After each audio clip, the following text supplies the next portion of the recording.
આપણો પરિચય સર? મારું નામ વ્રજભૂષણ રાજપૂત છે. હું નડિયાદ ખાતે જુડો હાઈ પરફોર્મન્સ કોચ છું અને અહીંયા મારી પાસે 34 ખેલાડીઓ છે, જેમાં ભાઈઓ બહેનો છે. એ લોકોને હું જુડોની તાલીમ આપી રહ્યો છું. જે દીકરી વિદેશ જવાની છે રમવા માટે, શું આપવું માંગે? જે છોકરીએ અત્યારે વિદેશ ખાતે રમવા જવાની છે એના વિશે હું આપને પરિચય આપું.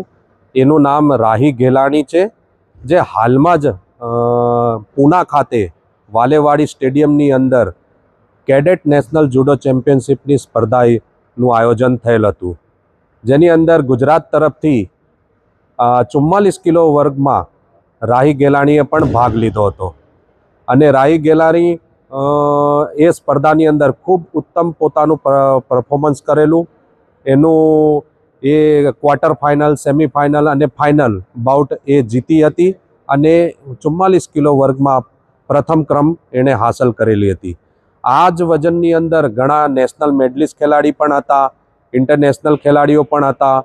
રાહી ગેલાણી કરતાં વધારે અનુભવ ધરાવતી ખેલાડીઓ પણ હતી, મેચ્યોર ખેલાડી પણ હતી. પરંતુ અમે જે એની ઉપર જે તાલીમ આપેલું હતું, એના ઉપર જે અમે લોંગ ટર્મ પ્લાનિંગ કરેલું હતું, જેની અંદર અમે એના સ્પોર્ટ્સ ઓથોરિટી ઓફ ગુજરાત દ્વારા એને ન્યુટ્રિશન, એનો સાયકોલોજીકલ અને સ્ટ્રેન્થ એન્ડ કન્ડિશનિંગ અને ડાયટ ઉપર એનો ભાર મૂકવામાં આવેલો હતો. અને તાલીમ અમે 2 સેશન 3 સેશન દિવસમાં કરાવતા હતા. ખૂબ સખત મહેનત કરી હતી અને ખેલાડી પણ ખૂબ ડેડિકેટ હતી અને એને પોતાને મેડલ લેવાનું ખૂબ જ તલબ ઈચ્છા હતી. એટલે બંને વે તરફ, કોચ અને ખેલાડી તરફથી બંને તરફથી મહેનતો થઈ અને એના બદૌલત, એના પરિણામે એણે 44 કિલો વજનમાં ગોલ્ડ મેડલ હાંસલ કરી. ત્યારબાદ જુડો ફેડરેશન ઓફ ઇન્ડિયા અને sports authority of India Bharat સરકારની એ લોકોએ 20 મેમ્બરોની એક કન્ટિજન પસંદગી કરી છે, જેની અંદર 8 બહેનો ખેલાડી અને 8 ભાઈઓ ખેલાડી તથા 4 કોચિસ, એમ મળીને 20 મેમ્બર ભારત તરફથી કન્ટિજન જોર્જિયા ખાતે તિબલિસ શહેરમાં પહેલાં તો આંતરરાષ્ટ્રીય કેમ્પ યોજાશે, જે 26 માર્ચથી લઈને 17 એપ્રિલ સુધી એનો આંતરરાષ્ટ્રીય ટ્રેનિંગ કેમ્પ રહેશે.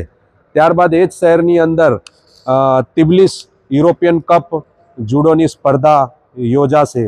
આ જ સ્પર્ધામાં 44 કિલોની વજનમાં આપણી રાહી ગેલાણી ભાગ લેશે અને મને ખૂબ જ વિશ્વાસ છે, મને એના પર આશા પણ છે કે એણે જે પ્રેક્ટિસ કરી છે અમારી પાસે, એને જે મહેનત કરી છે, જે એની ડેડિકેશન, એની કન્સિસ્ટન્સીના પ્રમાણે એ 44 કિલો વજનમાં પણ મેડલ લાવશે એવી અમારી નડિયાદના બધા જ કોચિસ અને બધા સપોર્ટિંગ સ્ટાફ તરફથી ખૂબ વિશ્વાસ છે. તારો પરિચય? મારું નામ ઘેલાણી રાહી છે. હું જુડો પ્લેયર છું. હું હાલમાં યોજાયેલ કેડેટ જુડો ચેમ્પિયનશિપમાં મેં ભાગ લીધો હતો, જેમાં મારો ગોલ્ડ મેડલ આવ્યો.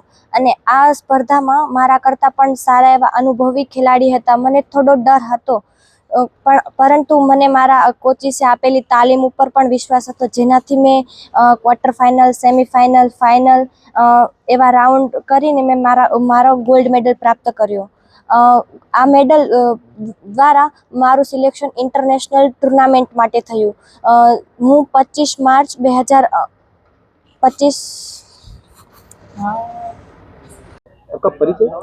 मेरा नाम शीतल शर्मा है और मैं 10 साल से स्पोर्ट्स अथॉरिटी ऑफ गुजरात में judo as a judo coach काम कर रही हूँ. मैं पीएम मोदी सर का तहे दिल से धन्यवाद करती हूँ कि जो उन्होंने गुजरात में इतनी सारी स्पोर्ट्स फैसिलिटी स्टार्ट करी. जैसे 2010 में खेल महाकुंभ स्टार्ट किया, जिससे लोग हर डिस्ट्रिक्ट में उनका अवेयर हुआ स्पोर्ट्स. पहले यहाँ पे गुजरात में इतना स्पोर्ट्स नहीं था, पर नरेंद्र मोदी सर के ये स्कीम स्टार्ट करने की वजह से गुजरात में आज हर डिस्ट्रिक्ट तालुका लेवल में स्पोर्ट्स का प्रचार है, जिसकी वजह से हमें इसमें बहुत हेल्प हो रही है और हमें ज़्यादा से ज़्यादा एथलीट मिल रहे हैं, और जिन पे हम अच्छे से काम करके हम उनका परफॉर्मेंस नेशनल और इंटरनेशनल लेवल पे ला सकते हैं. और मैं स्पोर्ट्स अथॉरिटी ऑफ गुजरात से भी का धन्यवाद करती हूँ कि उन्होंने हमें ये इतनी सारी अच्छी फैसिलिटी दे रहे हैं और जिससे हम गुजरात का नाम रोशन करने में हेल्प कर रहे हैं। और हमारे जो जितना भी यहाँ स्पोर्टिंग स्टाफ है, as a DSDO sir Mansukh Tabetiya sir, ये भी हमें बहुत सपोर्ट कर रहे हैं।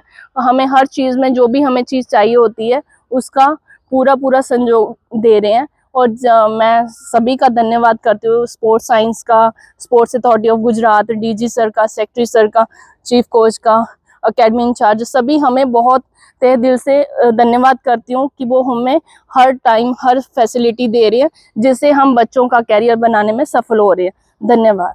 अब कौन सी लड़की जा रही है, कहाँ जा रही है? ये राही गेलानी है -44 kg में। ये 2024 में जब हमें एकेडमी फिर से खोलने का गवर्नमेंट ने निर्णय लिया, तब उसके बाद ये लड़की हम DLS, पहले DLS में थी और यहाँ आके उसका परफॉर्मेंस 2 साल में हमने उसको इंटरनेशनल लेवल तक पहुँचाया।